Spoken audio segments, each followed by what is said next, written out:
Hey guys, welcome back. This is our third episode, which is crazy and awesome. We have a very special guest today who goes by the name Sloan. His artist name is Dayglow. He's a beautiful person. We had a great conversation, super insightful. We loved having him. We hope you like it.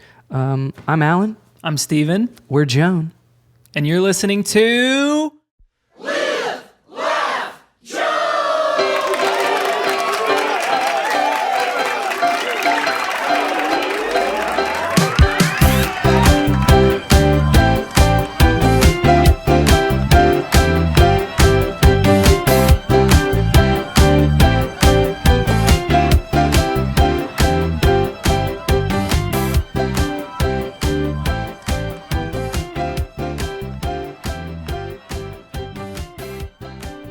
Well, welcome, buddy.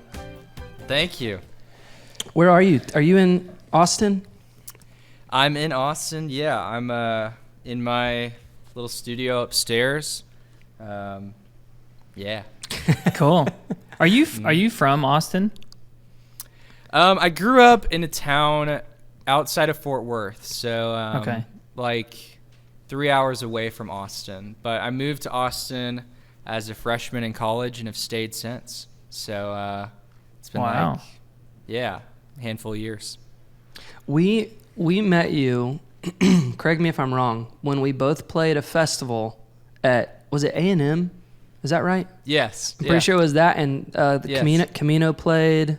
Oh, yeah. I'm pretty sure that was the first time we met. And were you at A&M? Is that where you were in school? Or I went to UT, so Okay. yeah, UT in Austin, which is kind of like A&M's rival if you're into that kind of stuff. Okay. But yeah, that was fun. That was cool. Had Yeah, you crazy just how much has begun? changed. Like, Yeah. So you guys were booked for the gig. I won Battle of the Bands at A&M, so I got the pleasure of opening the whole entire thing. And I can't remember if I was paid or not, but it was a good experience. That's Yeah. amazing. That was Yeah. literally like right before Fuzzy Brain, right? It was right after the original like release of Fuzzy Brain had come out. So like, yeah, That's- no team or managers or Yeah. label or anything. So That's Wow. so wild. Yeah, we were talking about it like a year after, whenever kind of everything happened, and it just like, just launched, and and we were just like, we met this guy. He was like so sweet and so nice to us, and like came up to, I think it was like at the merch table or something. You came up and said hey, and we were like, man, that was Yeah. it was so cool to meet you, and then like didn't even realize until then like that you were Yeah. the same guy. Oh, it was so cool. No, it was cool to I like mean- see that happen. I mean, Yeah. and yeah, No, I've been a Joan fan for a while. I remember you guys opened for Coin at Trees in Dallas. Uh-huh. I was at Yeah. that show, which I'm friends with everybody in the band Coin. But I went to go see you guys, to be honest. oh man. Yeah, so that was fun. I'm gonna that text. was a while ago. I'm gonna text Chase Yeah. that real quick just to rub it in. Yeah, I mean, I was a big Coin fan as well. Oh, But man, I of was course. Like, I just, I mean, you guys had very little music out, and I was like, oh my gosh, I want to see what it's like live, and it was Thanks, good. man. That's so great. Yeah. I didn't know you were at that show. Okay, so let's talk Fuzzy Brain, because it, from an outside perspective, especially seeing, I don't know, was that one of your first shows, or had you been playing around town and stuff at the A&M gig?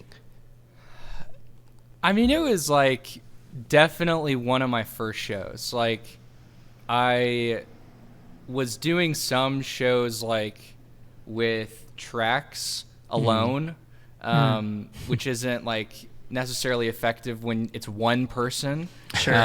Right. So like, at least, yeah. So I was kind of doing that in like backyards and stuff. Cool. As college goes. But yeah, it was definitely one of my first shows because I had gotten a band together to play with some friends from college. Yeah. that's Yeah. awesome. So with that kind of with that project, how did that kind of how did it get to where it ended up getting? Like was that like your first offering to, like completely to like as music, or Was there kind of an underground thing happening before that, or what was like the process of that? The spark. Yeah, the spark that Yeah. your trajectory definitely from our view went really quick. So Yeah. it's like, which is incredible. I mean, it was really fast. Yeah. I don't know. I think it was a really, really rare thing, which the more time I spend looking back on it, the more I realize how unique the situation was. Like, I mean, mostly it's my song, Can I Call You Tonight, that has lived lots of different lives. Yeah. Like, it originally just was doing, you know, like, I have a YouTube video where I like made a green screen thing with my friend, and that started doing good on YouTube. And somehow I think the algorithm to YouTube and Spotify is connected. I was told that, I don't know. And I started watching that grow. But it was really, in the truest sense, like completely organic, and like watched it all happen online. So like there was a side of it that was like local and being from Austin, but most of it was just like, you know, online stuff. Which is weird to think of because like TikTok, I don't even know if TikTok existed yet. Like it was right before TikTok like existed. So it was like there's this internet culture, and so it kind of had a moment, and then after that TikTok took it, and I didn't even have a TikTok account. Oh, wow. And like then it started to grow, and then like a couple months later, Emma Chamberlain like posted it on her story. It was like Oh, no wearing way. dayglow merch in one of her videos or something. That's sick. And all these things, like I had no idea what was going on. yeah. And then after that, it started like doing radio well, so like adult radio. So it kind of had like this wide spread reaction. Yeah. With no like marketing or anything. That's which so is cool. And I mean, special. that's literally the best way it could happen, you know, like Yeah. like yeah. people just gravitating towards it and grabbing onto it, you know, is that you couldn't ask for a better situation. That's For so sure. cool. No, yeah, it's crazy like how recent it all was. Like things just moved so fast, but definitely not something you can control. Totally. Like I can't do it again, it seems like. So we'll see what happens. But Well, yeah. I'll just say to you, like as an encouragement, like we don't know each other very well, but like I've loved seeing kind of your journey from the start. Yeah. And when all that stuff was happening, it was really, really cool to see how you handled it. And like it almost seemed like you were prepared for it at the time, and like it seemed like all of your decisions and moves, like navigating kind of all that could be super overwhelming for a lot of people, and I'm sure it was overwhelming, but like it was really cool to see kind of like how you took that and made it your thing, and it seemed very organic and genuine like throughout the whole process. So it was really cool from afar to kind of see that happen. And Yeah, I, well, thank I was you. just like rooting you on, and it was just really cool, man. I appreciate it. Yeah, I can't remember who gave me this piece of advice kind of along the way. Sorry, No, you're good. my mic fell. You're good. I saw it drop mid question. I was like, oh. Yeah. Let's see. I think that's good. Yeah, I can't remember who gave me this advice, but it really stuck with me. And it was just like, don't make really kind of any decisions based off of excitement.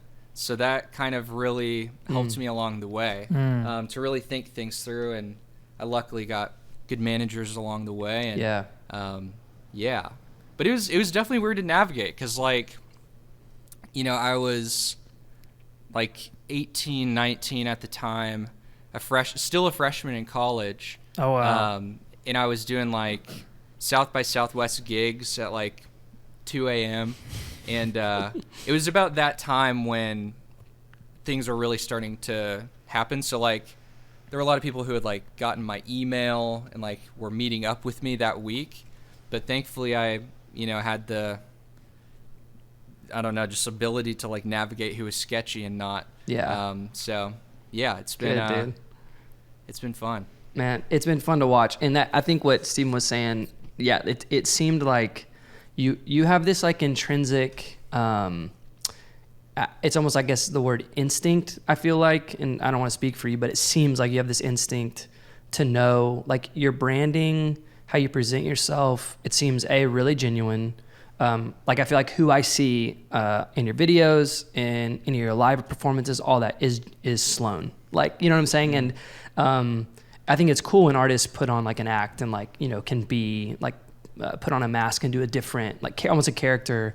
But I prefer personally just when you get to see who the artist is through their artistry, who they are, like who they actually are. And I don't know, we as a band have really tried to present ourselves in a way that it's just Alan and Steven from, like, it's who we are. We're trying to bring joy to the world, like the old adage in song, and just be genuine and be like really open and honest about stuff. And what you see is what you get. And there's something really, what's the word, like, I don't know what the word I'm looking for is, it's nice to see. That's what I'm trying to say. It's refreshing. Yeah. Yeah, refreshing. Yeah. So Thank kudos. you. Yeah, buddy.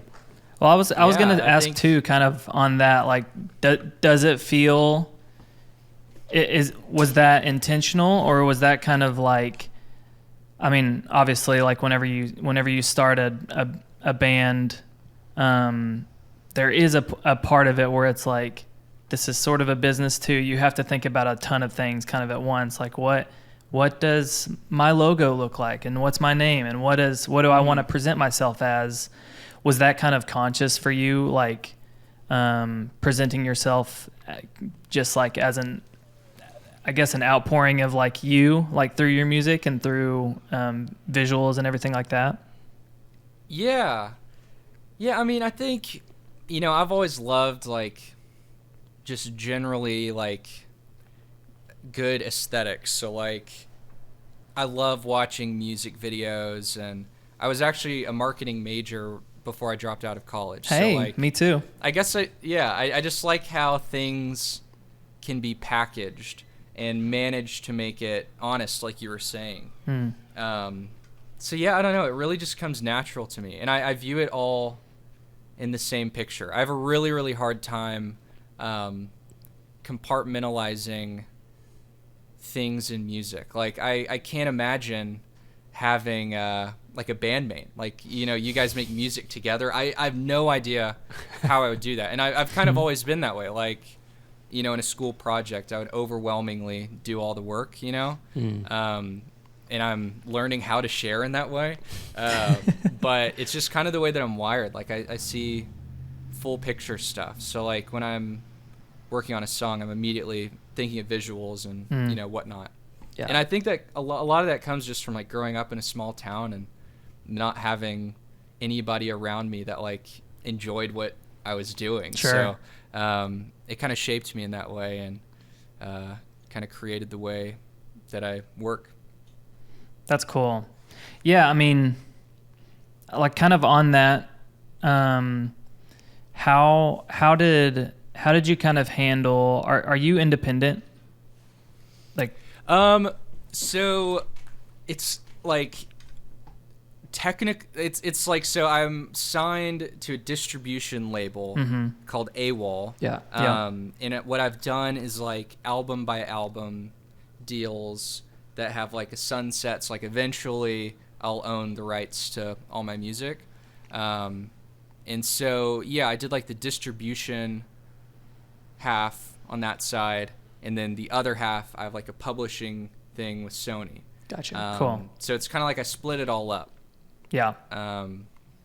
But yeah, I've got a team of people now that help me out, but for the most part it's like independent, I think, you know.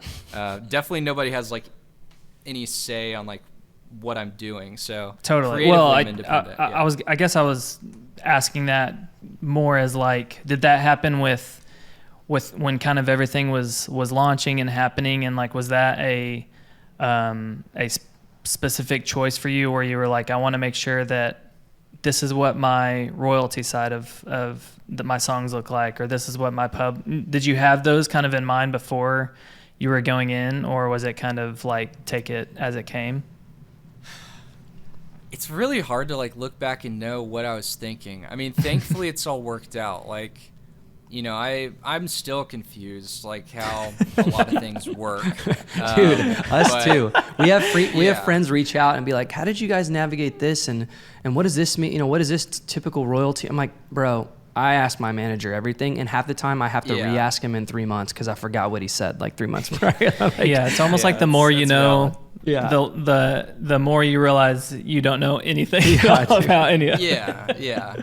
I mean, there's so many ways in which the music industry functions, but yeah, I think it all just comes back to that like excitement rule, you know, like if I'm faced with two options of like, you know, this one is going to take a lot of time and it's like a safer investment, then that's kind of always what I pick because Totally. yeah, so I guess I just approach everything that way, but I don't know. I mean, it's been like thankfully worked out. I feel really lucky. Good.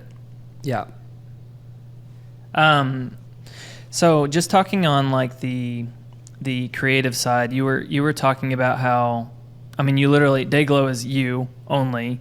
You produce, write, mix everything, correct? Mm-hmm. How does that process kind of work for you? Like, how does like a normal day when you go to start a song start?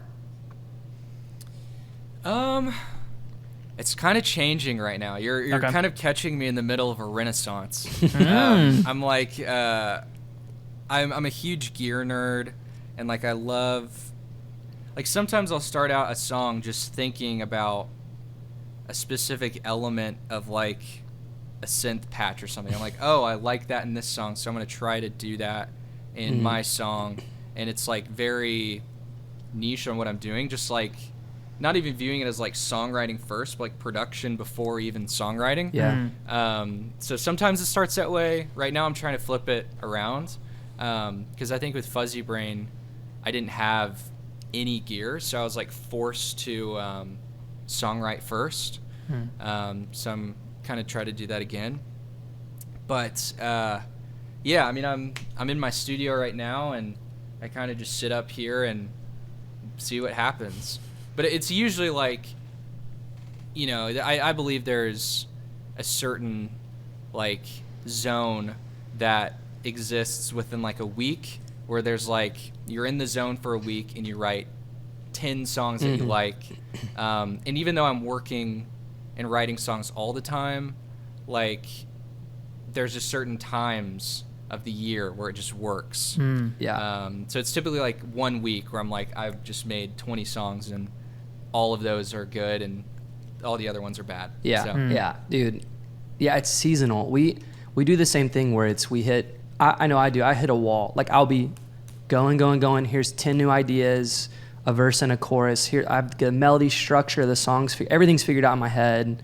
And then it's like there's like a 2-week period where I feel absolutely worthless. And every time I sit in front of the computer, I'm like, why can't I find the snare that fits the drums on this song? You know what I mean? Like, and it's such an ebb and flow, and I think that's like par for the course in the creative, you know, world and life. But yeah, I feel that deeply. Yeah. It's very frustrating sometimes, but So like when you're in that mode, or like kind of daily, do you try to write something daily, or is it more like you take it as it comes and then you kind of sit down from there from ideas, or like how does a typical song like start? Is it from a voice memo, or is it from usually like tinkering around production wise first, or is it kind of different? I feel like songs that I finish tend to be like a voice memo that I start. But yeah, I don't know, like I've never really felt the extent of like a writer's block thing, because I'm, you know, completely obsessed with recording music. So I like unfortunately don't stop. Like I know even though the songs aren't good, I just can't stop doing it. It's like I have no hobbies other than like Dude, making yeah. music. Like I can't watch a Same. movie. I can't read a book. Like I am always doing something. So Yeah. I guess typically songs that I release are like voice memos. But I don't know. I'm just always consumed by it. So Yeah. if you have any suggestions on how to No, break free of that's that, so I'm interesting looking for things because to I do. mean, I feel like the more we're talking, the more like similarities I'm Yeah. just hearing about. We have zero how we work. hobbies. Like Lola, my wife, and I talk about that a lot. Like we'll be on a walk and it's us and our little girl and our dog, and I have to like pause the combo because my brain out of nowhere hears a melody, and I'm like, give me 2 seconds. I blah blah blah blah blah blah blah. Okay, I'm back. Like, and then I know tomorrow morning when we get together at 9 o'clock or 10 or whatever, we're gonna hit that memo and like flesh it out. But when I get back home, we can sit and chill and turn off and watch a movie. But this actually leads into my next question, which I think you've already answered. But I can't turn off. It's like nearly impossible for me to slow down enough that the creative, whatever that ethereal brain thing is, that it just cuts completely. It will pop when I'm in the shower. It'll pop when I'm driving. It'll pop when we're eating dinner. It'll pop when I'm changing a diaper. Like it's literally, it just comes up at some point. For you, can you turn off? Like I know you're saying it's your hobby and your work, obviously, which is the same for us. Is there a moment where you can, other than sleeping, where, or maybe it's even you dream it, but where you can truly be like, okay, no more the dayglow brain. Like I've got to hang now, or whatever. How's that for you? Because you're married. You're married, correct? I am. Yes. Yeah. Yeah, guys, I think we might be cursed. I mean, I've got no idea. Yeah, I have no chance of turning off. Yeah. It's crazy. Yeah, I mean, yeah. Like, I think it's awesome. Like, it's almost like I've spent a lot of time since like gaining, like this becoming my career, where I'm almost like forcing myself to view it as a bad thing. Like I'm like, like you should be balanced, and like I'm more balanced than I realize, I think, but I'm starting to see it as like this is just kind of my personality, and maybe it's not a bad thing. Yeah. You know, by nature, obviously, like it's good to be balanced, and in your marriage, you don't want to like, for sure, prioritize your voice memos or something. But yeah, I think I'm learning that it's more just like, yeah, we're cursed people, so we're figuring out how to navigate it. But like, there's the entrepreneurial side of it too, though. Like, I think that's we were talking about this the other day. Like any entrepreneur, business owner that has nothing to do with music, let's say, or entertainment at all. You're opening up a local print shop. Like, when it is what you do, both what you love and what you do, or it's what's the, if you love what you do, you never work a day in your life. Yeah, bo. Yeah, bo. It's true though. It's like I don't get bored with what we do. Like when Lola and Ellie go to see my mom or her mom or whatever, and maybe it's a time that they're just having a girls' time, and I'm home alone. I'm going to the studio. I'm turning on my computer and I'm writing. Like, it's just intrinsically what I know and what I want to do. I don't want to go do anything else, which is, like you said, both a blessing and a curse, I guess. But I think it's also the business side of it. It's like, if we want this career to continue at whatever trajectory it's at, you kind of have to like put the time and energy in. Not saying you shouldn't ever turn off, but I feel like it puts internal pressure even higher on like, well, I do need to spend really good time daily working on this, or else who else is going to write that song for me? Like there's also that mentality, I think, in the back of my mind. But yeah, totally. Yeah, definitely. We're cursed. Yeah. We're cursed, man. There are worse curses to have, I would say. Sure. So. No, definitely. Yeah, and I think like being, music is it's a drug for musicians, and I think drugs can also be medicine. Some medicine are called drugs, and it kind of crosses over. So for some people, like you're making them a form of medicine, you know? And I think there's a limit to where like escapism is good, but Right. I think it's also amazing that this song that I'm really enjoying to make is really going to be a great addition to somebody's day emotionally, which Yeah, is that's easy cool. to forget sometimes. 100%. Totally. That's Yeah, awesome. that's a really good point. How have you found with your marriage? Like, how have you found the not necessarily the daily grind part balance, but like touring? Is she able to come out at all? Or Yeah. and I can only speak obviously for me and Lola, but it's not always easy to be gone. How long have y'all been married? About 2 years. Okay, yeah. So yeah. 2 How's years in navigating May. that been? Yeah. Yeah, I mean, I think I've gotten really lucky in a lot of these things. Like, I put myself in other people's shoes sometimes and think, like, for me, like, since it's my tour and, like, everybody else is hired, it's kind of like a different conversation. So, like, Yeah. since I'm paying for the bus, then, you know, I get to bring my wife, Right. and we get to like have, you know, whatever it's called, like a star bus, or, you know, Yeah. whatever. So that's easier to navigate. Like, I can imagine when that starts to bring other people in, then it's like, okay, like, man, so it's a lot easier to do it solo in that way. But even then, like, you know, I want Reagan to have something to do and, like, Yeah. you know, feel purpose in her life. So we also have a dog. His name's Benny, and he went on tour for most of our last tour, which was fun. That's cool. But yeah, I mean, it's a hard thing to navigate, but when you do the math, like, I get to be home 24/7 when I'm not touring, and some people have a 9 to 5 every day. Sure. So they kind of aren't ever home. So it's got its pros and cons, you know. Yeah. For Totally. sure. It's fit for someone with my personality, because I'm realizing more that I'm very extreme, like, which a lot of artists are. It's like high highs and low lows. So, like, I kind of like the extreme nature of that schedule, where it's like always home or never home. Yeah. Yeah. That's interesting. cool. Yeah.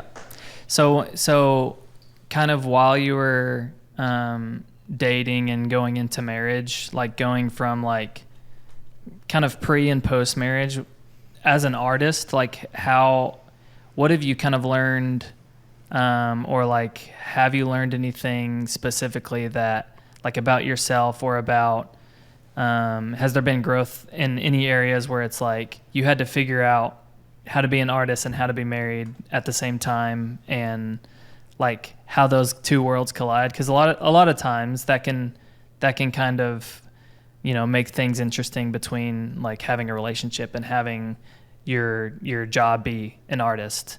Has anything kind of come up to you in a way lately where it's like you had to figure something out, or you know, have come out of it on the other side through that?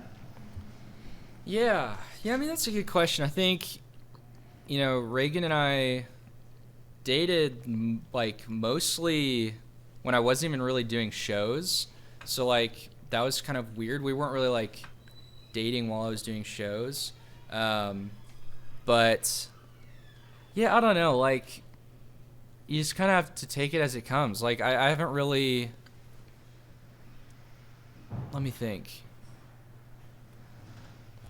I mean, I've never really been like, I'm pretty introverted, so like I love meeting fans and stuff. But I've never like flirted with fans or anything. That's never been like a thing. And I also Sure. have a lot of fans are dudes, so like, you know, that kind of helps. And that's fun.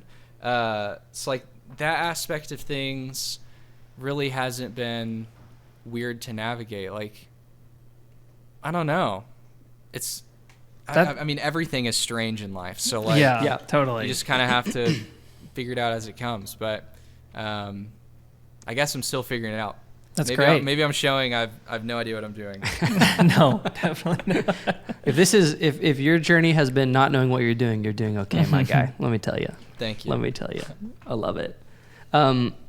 what have you been musically lately like mega inspired by? Is there any artist or decade or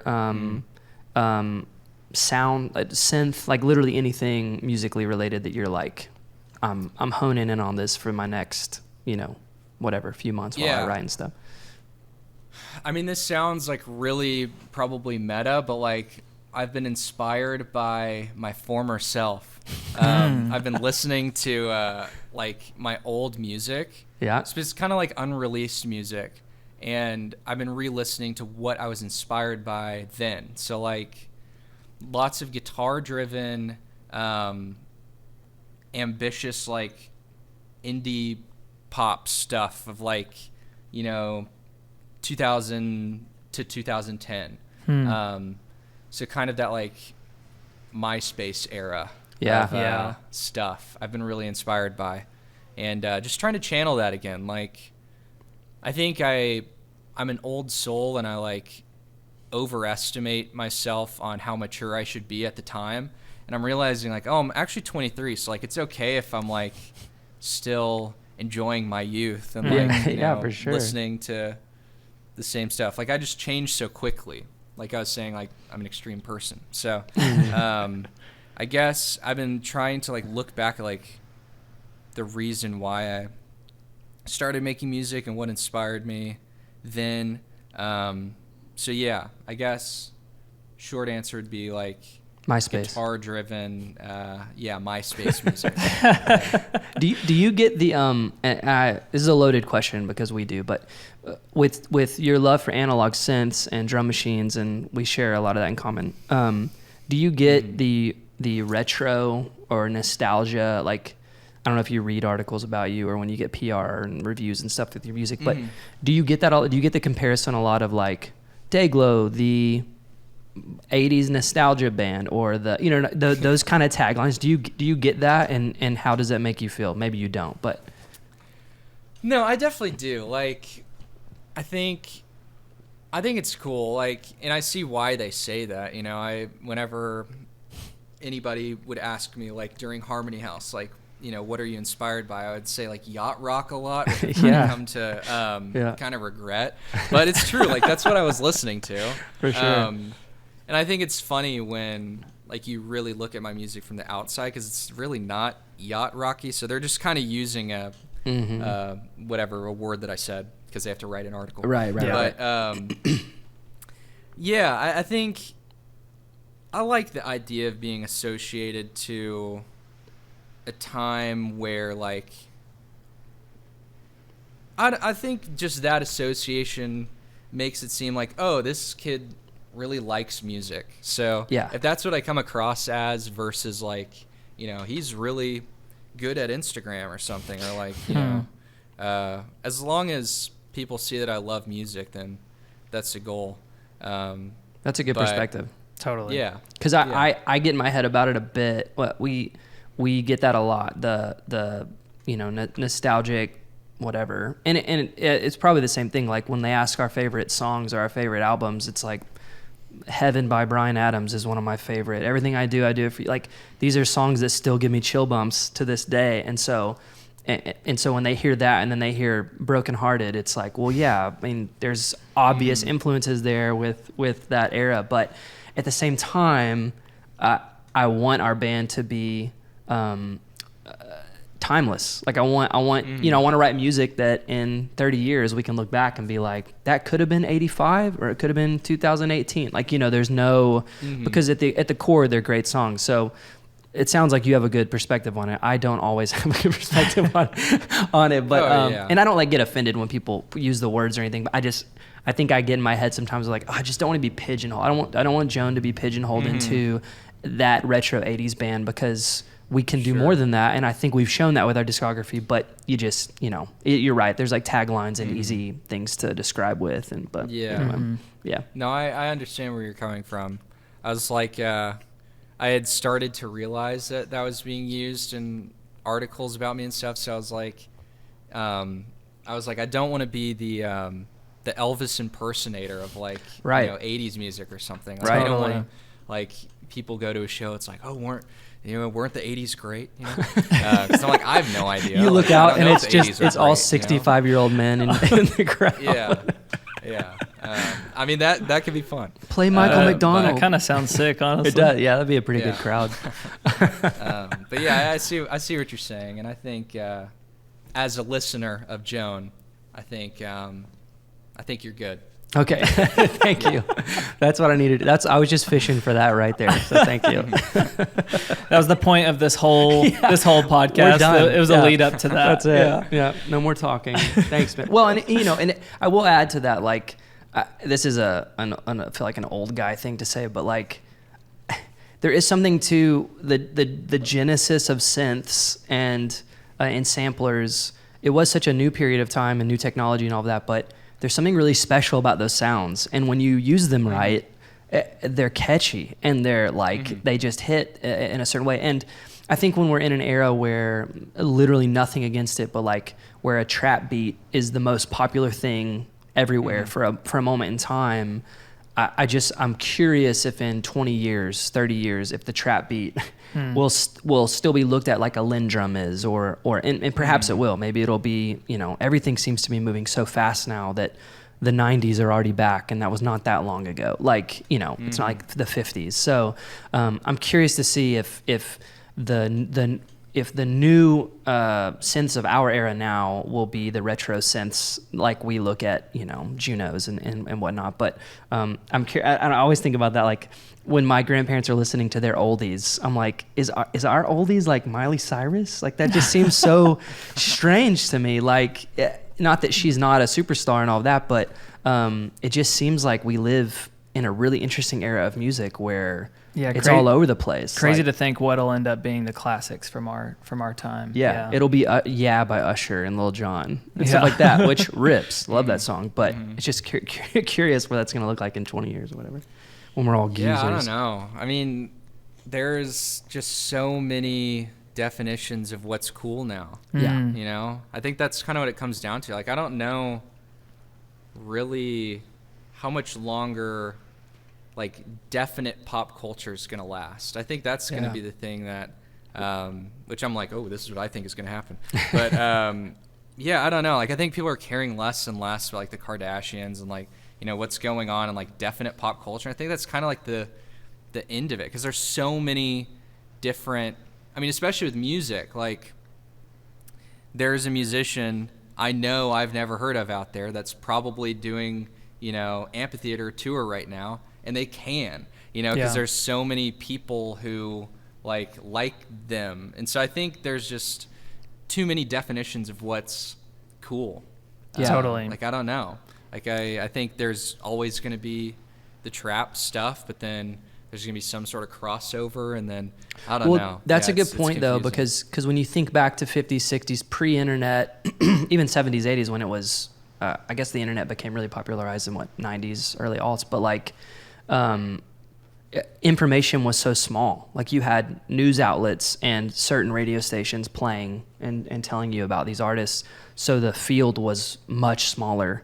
Literally anyone, I can get off this podcast, record a voice memo on my phone, and instantly upload it to a DSP if I wanted to. Anyone can release music, which is cool in a lot of ways, and also it just makes the market insanely big, which is, I guess, good and bad. I do think a huge benefit of it is it gives the individual kind of the power of what you were saying, what they think is cool can be cool and can work. So, I mean, there's so much saturation, like so many different artists and so much availability with different music that's not even on DSPs or out on TikTok or whatever. And it's like, all of a sudden, what matters most is what's cool to me and what a good album is to me. And like, that's really interesting to think about. I mean, I would love like 20 years from now if it's just like everybody can kind of, have something that's special to them, like where it's like this to me is the best album that's ever been, and that doesn't mean that you've even heard it. Right. It's kind of interesting to think like, that it could, I don't know, that could be a possible future. I don't know. It's nuts. Yeah.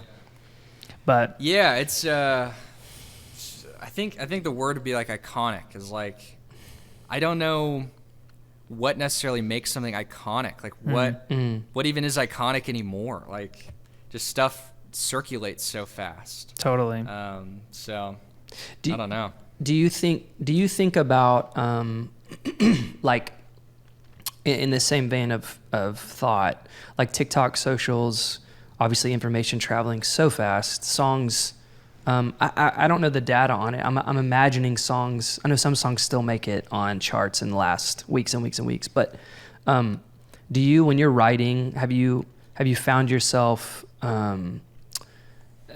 navigating or even having the thought process of how is this song, this idea gonna perform on XYZ social platform? Do you try to like eliminate that from your mind, like the sped up song trend, or like trendy things that everyone's gonna have a different opinion about? But for you, like when you're writing, are you putting blinders on for that stuff? Or are you actually thinking about how will this, or is it more like this will work really good live at my show? Or is that even in your head? You know what I mean? I feel like if anybody says like no, they're using that as like a market. Like everybody has to think right, about it. Like right. Being a musician is a business, and like you have to make money. So like you have to think of those things. Wait, you make money? I think a little bit. I mean, I'm not saying, I'm selling all my gear right now. So like, these I don't know curtains how were much, but, $10 on Amazon. Yeah. So. Yeah. No, I think like, there's, I kind of lost my train of thought. Sorry, sorry for the I'm ill-placed good. joke. You were talking about whenever you go to. Yeah. So like there's no. I think there's just so many different things that work. Like, there's not one version of a pop song or like one version of something that is gonna work. So it's really hard to even know, even if you try to make something for the charts, like if it's gonna land, because there's just something so specific and so niche. Like, I think kids on the internet nowadays are so good at spotting like if something's real or not. So I think it's ironic because like the whole thing that we want is like real things on the internet, which is not real. Like, that's what everybody's looking for in music. So I don't know, like I definitely am aware of it, and I really try to be aware of like, obviously making the best thing that I can, and being aware of like, what's playing on radio at the time. But at the same time, I'm like, I don't even know how much it's going to help me Right. to think about it, because like, it's never going to work if I try to force it to happen. Yeah. Right. Well, and I feel like it very quickly makes you less unique than you would hope you would be in the end.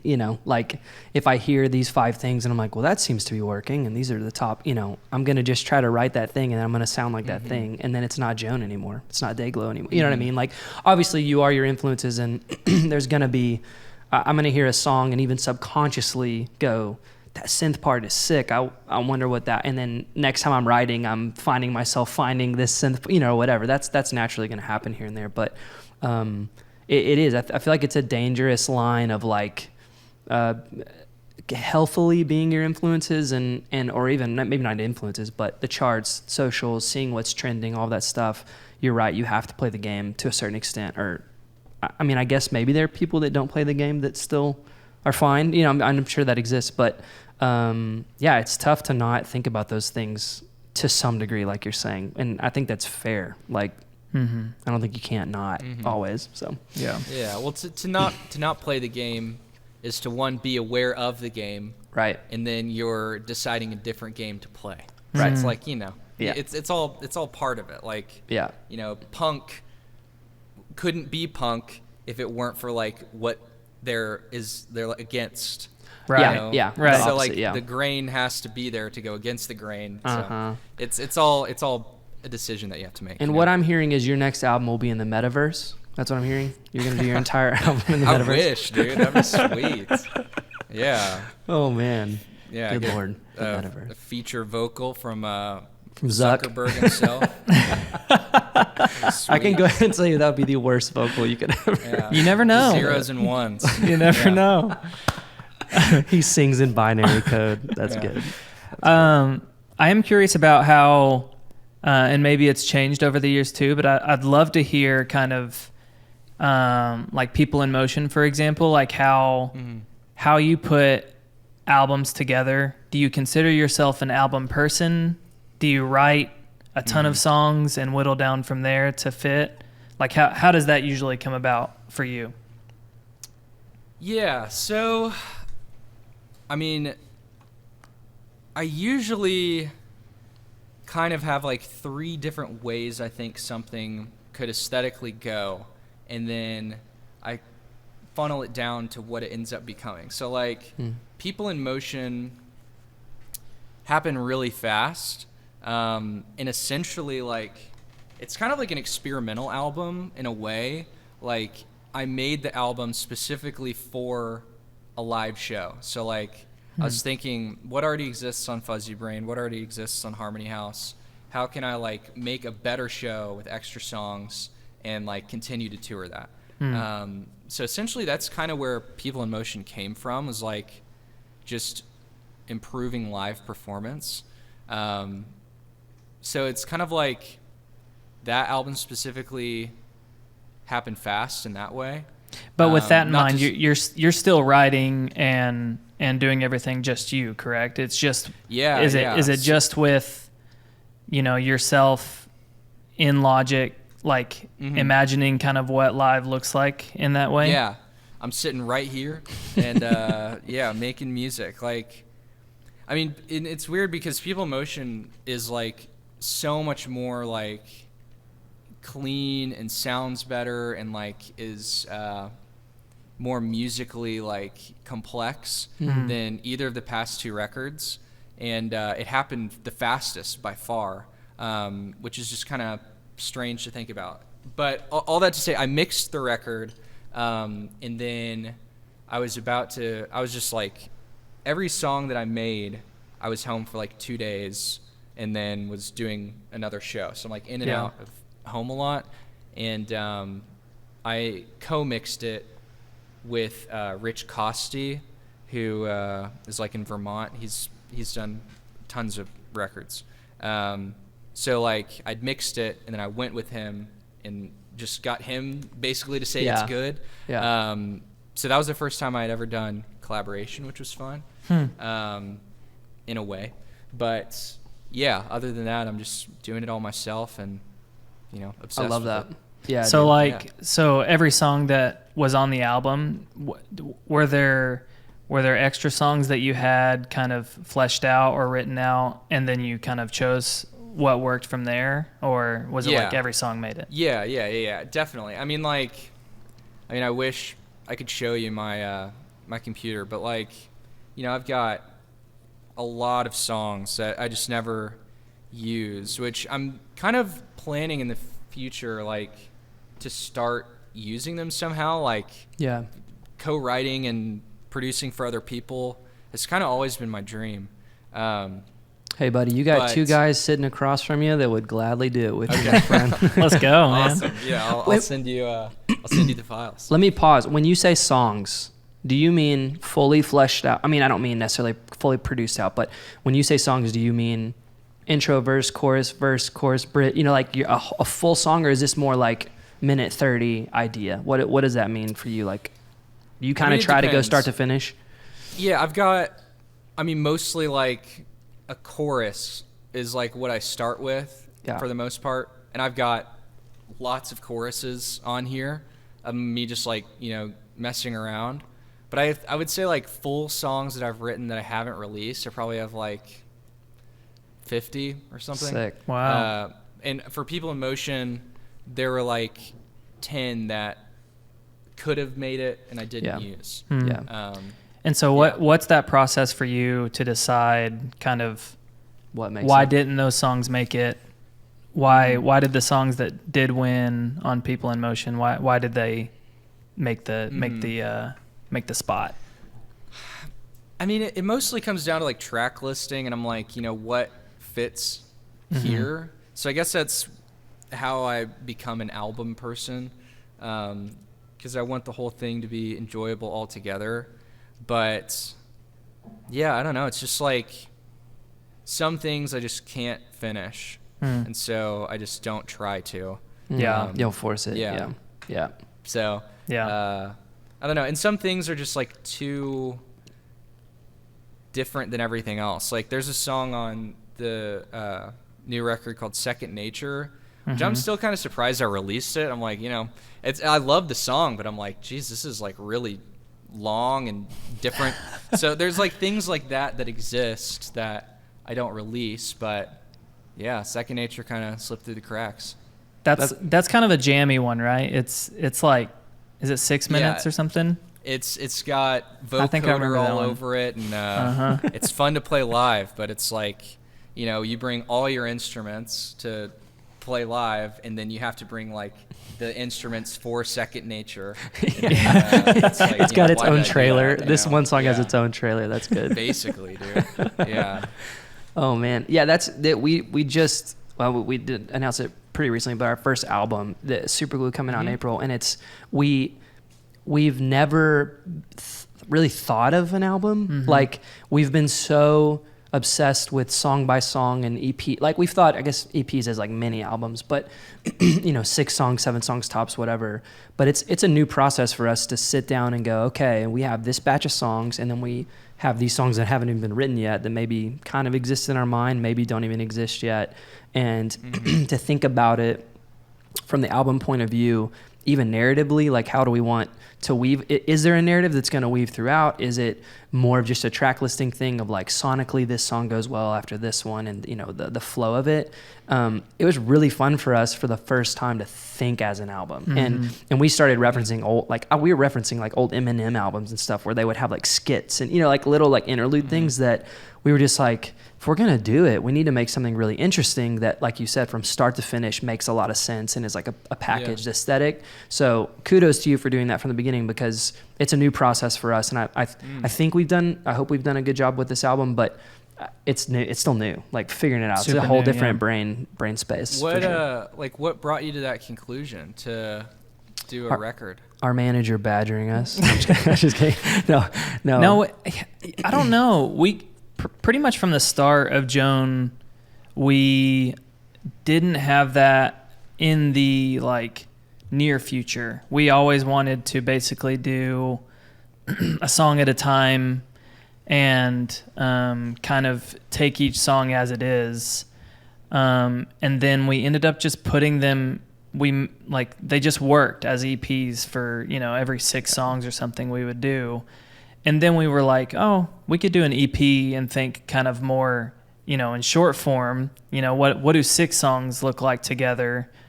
And the last thing we did was 2 EPs that were themed. And so I think after that was the first time we were like, okay, that was 8 songs. It feels like we finally know like what kind of our musical voice is and what Joan, like what we want the album to sound like. And I don't know. So for some reason, it was just important to us to like take our time figuring out what that needed to look like as an album, and like wanted to make sure that whatever those 13 songs or whatever was, I think we were just a little bit afraid that we would be putting the cart before the horse, like making an album. And so this was definitely the first time we were like, okay, we feel confident. Let's go for it. Let's give it a shot. But yeah, I love hearing like different people's kind of process with making songs in general, but just like albums specifically, it's just such a daunting thing at first, and then like just different people have different processes with it. So it's cool to hear kind of even like how you go about it compared to like how we went about it. It's interesting and cool. I think it's so cool that different artists have kind of like different processes on that kind of stuff. But yeah, it feels like you cracked. Maybe this is to sum up what he said. We felt like we needed to crack the Joan code, like figure out our voice first before we were like, okay, here's our like debut. Although even that language is interesting because our debut was our first single. You know what I mean? Yeah. Like you present yourself with your very first song, but I think we felt like we needed time to really settle in what that is. I feel like for you, not to speak for you, but from a third party view, Fuzzy Brain to me like established immediately like what you are. Not forever. You're not going to evolve. Not that things aren't going to change. Your songwriting may change. All this, but it felt really like established from the beginning. So here you go, chef's kiss. But with that, like the difference between Fuzzy Brain and Harmony House is sure. like crazy. 100%, yeah. And yeah, the evolution's obvious, but it's. Yeah. You had a good baseline is what I'm saying. Not saying we didn't. I'm just meaning I think for certain artists coming out of the box with an album is the move. For us it wasn't. Yeah. You know what I mean? Yeah. Like but some of that's just preference too. But Yeah. Anyway. Sure. Yeah. Well, I'm excited to hear it. Yeah, man. We'll send it to you. Kind words. Yeah, dude. We'll send you the album. I had so like with whenever you're going kind of from start to finish, is there a part of the process that you love most, or maybe that's changed, but right now, or maybe with the last album, is there a part of the process you love most and a part of the process that you don't like, since you're doing it all yourself? Like, is there a part where you're like, oh, I'm like really having to stretch myself to like make this work, or is it kind of all on the same level for you? Yeah, that's a good question. I think my answer is probably pretty abstract, but like my worst feeling is like not having a completely crystal clear vision of what I'm doing. Like what is the point of like what I'm doing? And I think the best feeling is like writing a bunch of songs and like this is all one thing. And it makes sense. Getting a bunch of things to make sense, which is like, recording music. Right.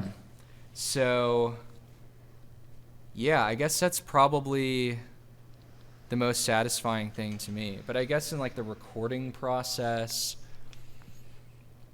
it just depends. Like, do you like editing?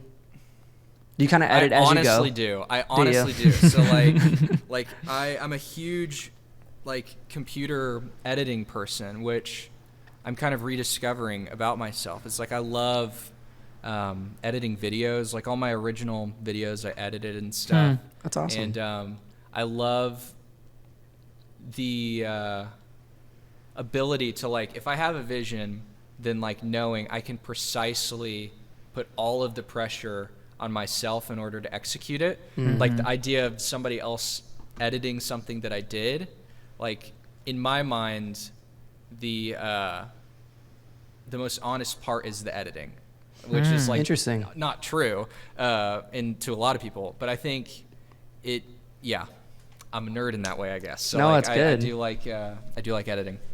That's awesome. We this last the album I pawned off a good buddy of ours, Tanner Ledford, shout out, edited all of our stuff. It was just like we'd get it ready for mix, and I was like, this is gonna take me 4 to 8 hours a song to like clean, because I'm kind of messy when we're producing songs, and I don't keep it super organized until the end.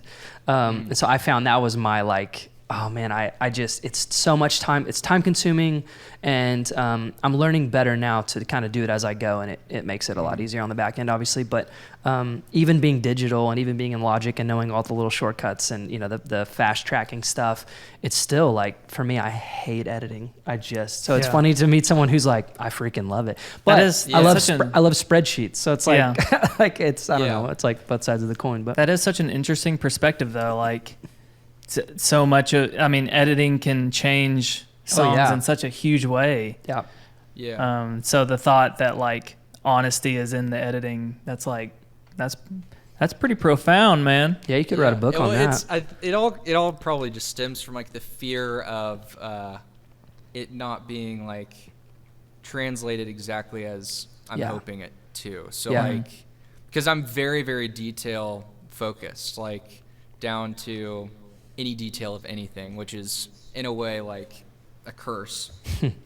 But that's just the way I am. So like I try not necessarily to make like a perfect song, but in my mind, like if everything is edited the way that I wanted it to be, then like the song is what it should be. You know? Yeah. Are you that way? You said where the details really matter and everything. Are you that way in everything? Like even things outside of music, like Yes. like down. Okay. Yeah. I mean, like you know, obviously with like personal relationships with people or something. Yeah. I would hope that my friends would say like, you know, I'm a gracious person in that way. But even then, it's like, you know, you have to deny yourself in a lot of ways and on the ways that you think. But I'm definitely a perfectionist and a workaholic. So both can be good things, but can also be bad things. Yeah. So with that, and since you do everything, how do you know a song is done? Or like since you can always go back and kind of recall, or you could keep working on it if you need to, what's kind of the moment for you, like where you're like, okay, I'm done? Yeah. Put the stamp on it. I think it really comes down to like a feeling, like as ambiguous as that is. It's like I think there's just a feeling where it's like, okay, this is done. I don't know, like. Have you ever given up on one? Have you ever given up where you were just like, my brain is maxed out, I think, and you show like maybe friends, like we'll show our wives friends, and we're like, I don't know what else to do with this, and everyone I'm sending it to says it's ready, and then it goes to mix. You know what I mean? Like, yeah, definitely. Like, yeah, there's a lot of songs that I have that are that way, but it usually comes down to like context to what I'm releasing, you know, because I genuinely enjoy listening to my own music and like making music, and the moment I release it just kind of becomes something else. So like I'm satisfied with listening to these songs I haven't released. Like to me, the point is just like I just have to make it. So some songs I'm just like, it doesn't make sense for the record, it doesn't really sound like the next record, so I don't know. So those are the songs that exist. I'm like, oh, this maybe somebody else would want it. Sure. It's good to hear that you listen to your own music, because I do too. Yeah. Yeah, well, you have to. I mean, I know. You know. And it comes from a both like I wouldn't say leisure necessarily. It's purely scientific most of the time, going like, even listening back to our Portrait, our first EP, and going like, man, if we redid our song Tokyo, I think it would sound this way now, because I've just learned so much song. about, thank you. But even like I've listened to Superglue 50 times, like top to bottom, and I love the thought of like when I send a song to someone, like when we send you the album after this, I'm gonna probably leave this studio and listen to the first couple tracks as if I'm you listening to, like the kind of role play, and then be like, I wonder if this hits him the same way that it does me or whatever. And there's something really special about that experience. But yeah, I know. It's also kind of selfish, I guess. But what is the post-release listen like? Is it immediately critical?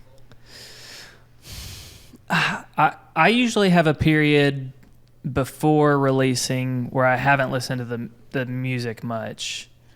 So I almost forget what the feeling is like, and then usually whenever it's released, it like sparks a different feeling for me. Probably more from like a listener, just because I'm listening on like Spotify compared to like Dropbox or something. But for me, there's almost a shift where it's like, I can't do anything about this anymore. It's out of my hands, and all I can do now is listen and sort of like support it. Yeah. Where I think before release, even though that's kind of naive to think, because you literally like, you can't do much after it's submitted, but I think there's a little part of my brain where it's like, I still have control of this. It's my song.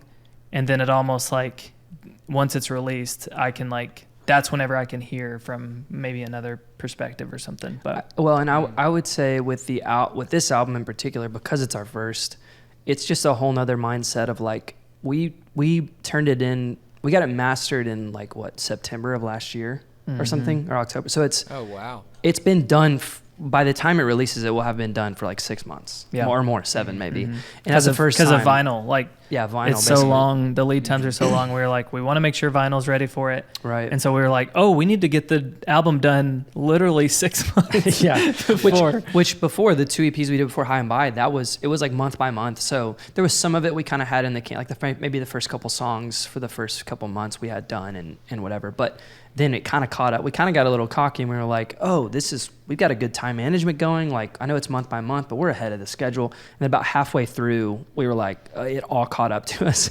And we were legit like month by, like, okay, we have, this has to be turned into mix in like 3 days. And we're still like on the second chorus or whatever it was. But with the album, it's been such a different process of like, we have to have it turned in by, September or whatever. And then it's not going to release until April. And so the minute we turned it in, it's not like it was releasing 2 weeks later or a month later or whatever it is. It's releasing 7 months later. And so my brain immediately went to what's next? Like not even necessarily that I was done with it, but my head's already spinning on, well, what does the next album sound like? And we probably already have songs now that will go on that, but how's it going to shape up? And then remembering immediately like, oh, we have like a call with our publicist or whatever next week to talk about the album that comes out in 7 months again. And we have this interview, and then we go to Asia and we do these interviews and so it's like, we're still living in album mode, even though it isn't released. And it's such a strange, like limbo of like, I'm ready to move on, but no one's even heard it yet. It's so very weird. It's so strange. How far out are you usually turning in versus when it releases normally? Is it kind of been different every album or? Geez, it's kind of varied. So like Harmony House, for the most part, was like done really early, because it's like, during COVID and everything. So, that one I sat with for a while. Yeah.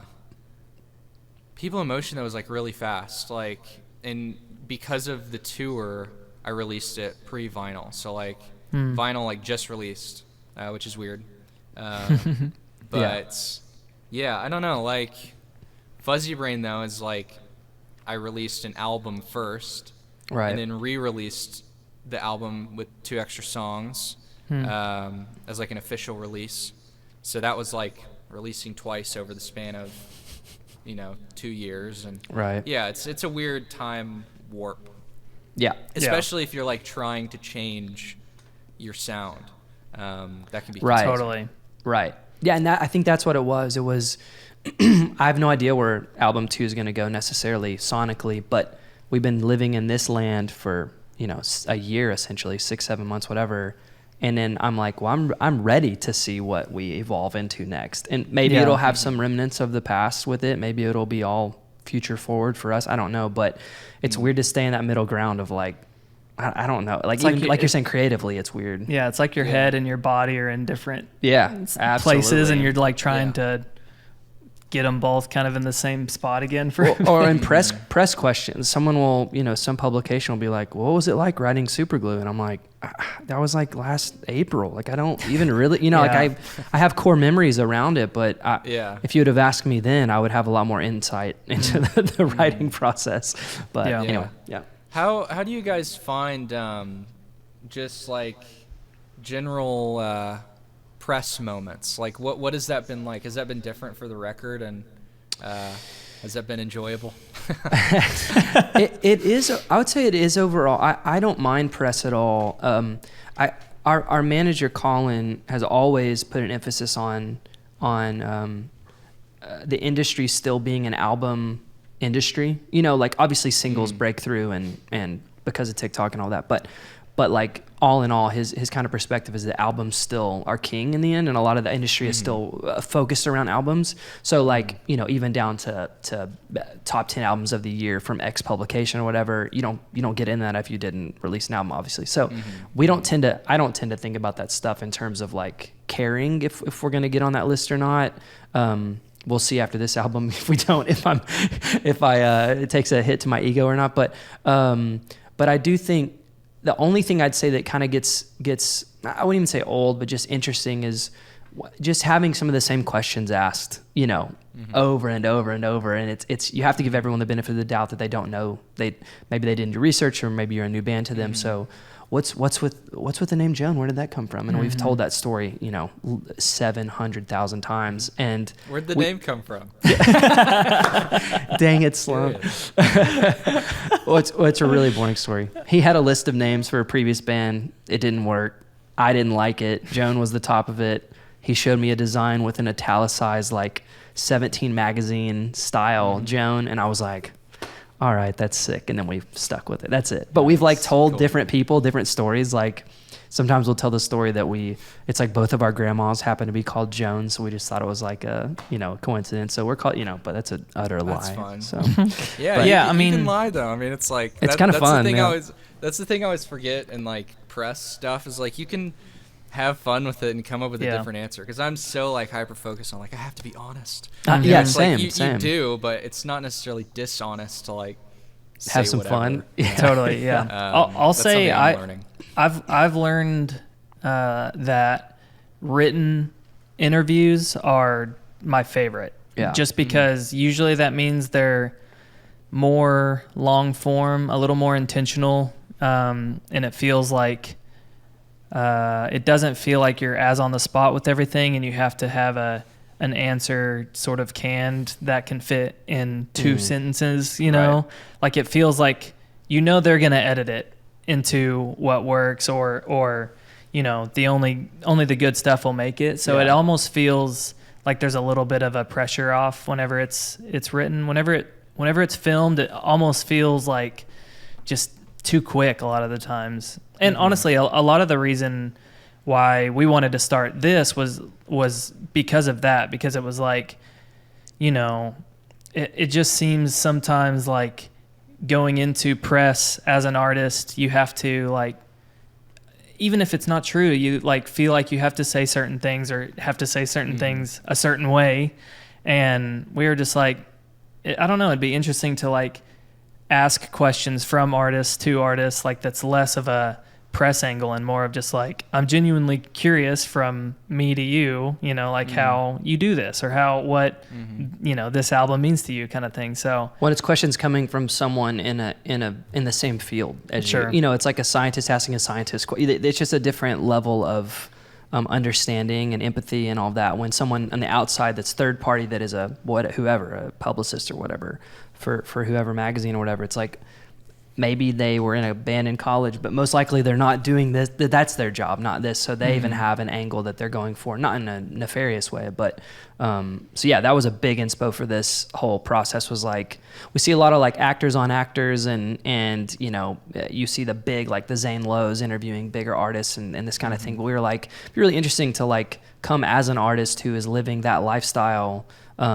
to ask another one, what's it like for you? And here's interesting, insightful questions that we may have, just because to some degree, it's, even though we have different journeys, we're going to understand a lot of what you say because we've gone through the same ish thing, so. Yeah. How do you handle it normally, press? You love it, don't you? Yeah. I mean, eat it up.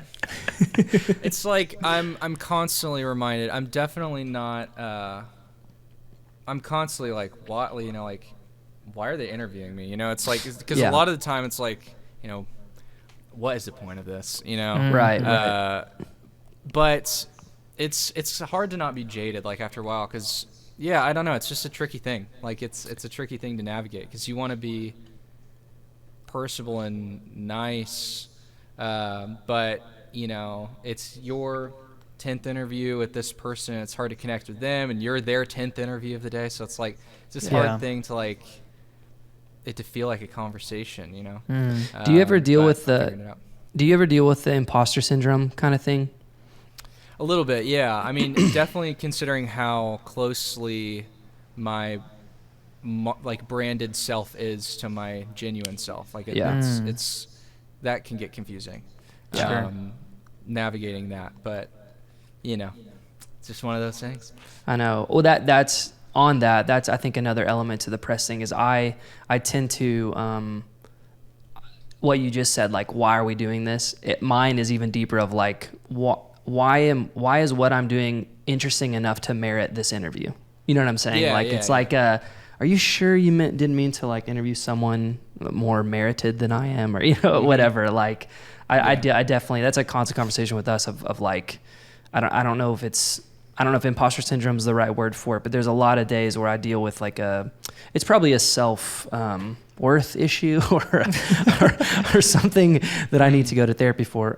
But it's like I think I tend to probably sometimes to my detriment view what we do as artists, as musicians, as whatever entertainment. Like I'm so zoned in, ego focused on like, this is no different than anyone else's job. Like the way a plumber learns his craft and does it really well, I want to learn our craft and do it really well.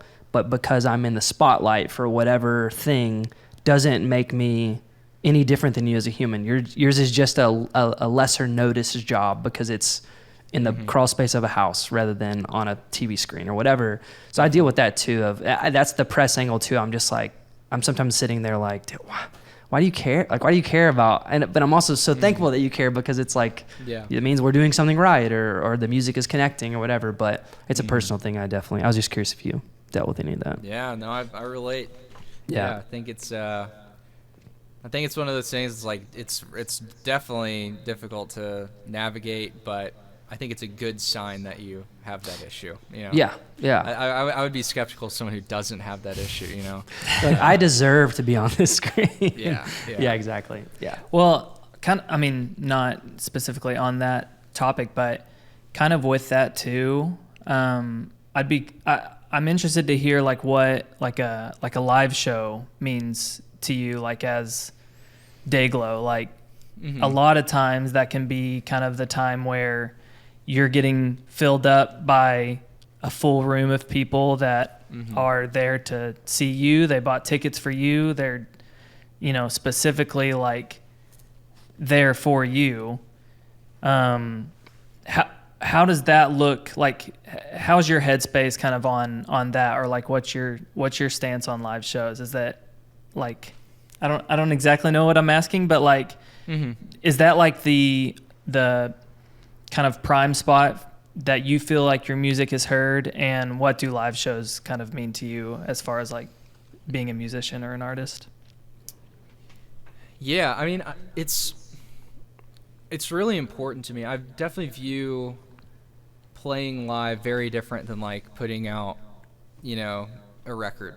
Yeah. I think those mean two very different things, but I mean, I hope to be someone who has a really good live show, because I think that's just like You do. part of. By the way. Thank you. I mean, if the one at A&M would have been an interesting iteration. But, yeah, thank you. Yeah, it's like I think that's just the best way to connect with people is through live music, and I think it's just a fun challenge, and I think, yeah, it's the thing that makes what you do iconic. Like that's the best chance you have. Yeah. In my mind is like having a good show, because Yeah. that's what, you know, solidifies Yeah. what you do.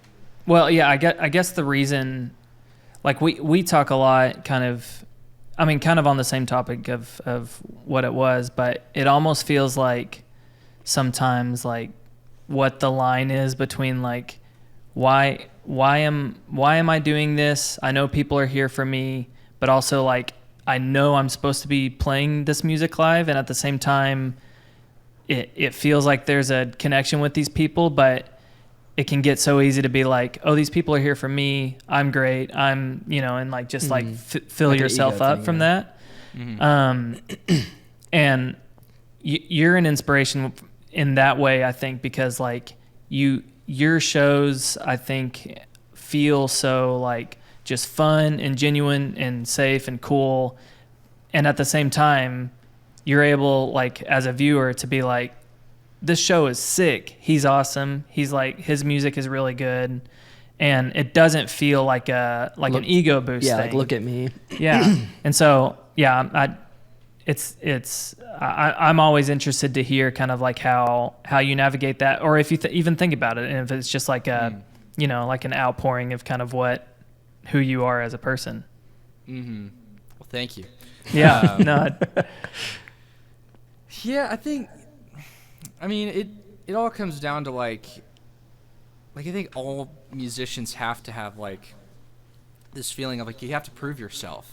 You know, it's like it's weird watching a rock star documentary of fill in the blank person, and they're like insecure about something, and you're Right, like, why is right. Jennifer Lopez insecure? It's like like she's playing the Super Bowl, but even then you're just like, you have to prove yourself. Like, so like there's always that element of it, but I think it's just it fuels it all. It yeah. creates this balance of like people being there for you, and if you can manage to just like be a good fun thing where it's like about everybody, then that's Right. the best bet on making it sustainable. But yeah, I think it comes down to a lot of things. It's like like how is your general health while you're touring? Right. It all becomes a human balance thing, because at the same time you're also like in different time zones and eating different food, and I think that's the hardest part, honestly, is like just the touring is the best parts, and the easiest part is being in front of a crowd. Sure. The hardest part is like sleeping and what you're doing everything with the else. rest of the 24 Yeah. hours. That's so funny too. Like the when we talk to fans or my family, and they're like, "Man, you're out there on the road touring and living that life, man. It's got to be great." I'm like, in a lot of ways, it is. Sure, like it's cool to be playing shows and people coming and selling tickets and merch and connecting at the merch table with like there's all the self-aware things of like, yeah, I'm very lucky and blessed to be doing what we're doing. On the other hand, touring is hard and it's like complete grind, and we've luckily been able to move into like a bus type situation, which has been which you know that life too. Like it's a big step up from a van and driving 8 hours a day, Definitely. or whatever, but it's still it's a grind, and it's like the eating healthy, sleeping healthy, keeping your mind healthy. You're in your like 15th coffee shop in a row, like just trying to catch up on, like we do the finances. So I'm like typing in expenses to make sure the budget's all good. We're not spending too much money on whatever. And I don't know, it's just like, I a lot of people I don't think realize that the touring part, though, albeit fun, and they only see the Instagram, like people singing and, the experience of the night. That's like such an iota of time, like a blip on the radar of the rest of touring, where it's just like, it's still beautiful and I'm so thankful we get to do it, but it's a slog in a lot of ways, So you're right. The health part on it is so crucial, but Totally. anyway. Well, Sick. this has been awesome, dude. Thank you, buddy. Yeah. We're Of such, course. I genuinely mean it when I say it. We're massive fans of you, huge inspiration to us. It's so funny to think that we met, I don't even know when that was, 2018, Yeah, a long time ago. 19 something? Maybe 17.